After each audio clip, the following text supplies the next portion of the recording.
کلمے دی توفیق دیتی ہے یہ سوچے تو رسول اللہ صلی اللہ علیہ وسلم فرمائے جو میرے کو 4 گالیں گن کرو سب تو پہلی گال ہمیشہ سچ الاؤ کوڑ نہ بولو کرو کچھ بھی تھی ونے گردن کٹ وجہ سر بہت میرے بزرگ گزرن اللہ تعالیٰ انہوں نے قبر کو منور فرمائے حضرت مولانا قاسم نانوتی رحمۃ اللہ علیہ اللہ تعالیٰ انہوں نے قبر کو نور منور فرماوے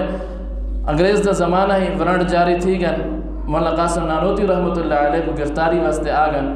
اتنا ہی کھڑے ہیں تے پوچھن لگن وہ سادے ماشاءاللہ بہت زیادہ سادے رہندے ہیں دھوتی بدھی کھڑے ہیں بس کرتا پاتی کھڑے ہیں چھوٹے چھوٹے ٹوپی ہے پاتی کھڑے وہ آئے پوچھن ہے کسی کوئی ایڈی وڈی جن کو انگریز خوف کھاندے کوئی بہت وڈی شخصیت ہو سی بہت وڈا کوئی روح دا والا آدمی ہو سی جی میں انہیں دل و دماغ خاکہ ہے تو انہیں کسی تو کوئی مسجد خادم کوئی میں چوکیدار ہو سی انہیں پوچھے سائیں مولوی قاسم کو سنجھان دو ڈٹھے نے انہیں کو تھوڑا 2 قدم پیچھے تھے دیکھیں ہاں تھوڑی دیر پہلے اتنے ہی کھڑے ہیں اندازہ لو جو یہ جو موقع ہوتے ہوئے کوڑ نہیں مارا جھوٹ نہیں آ رہا ہے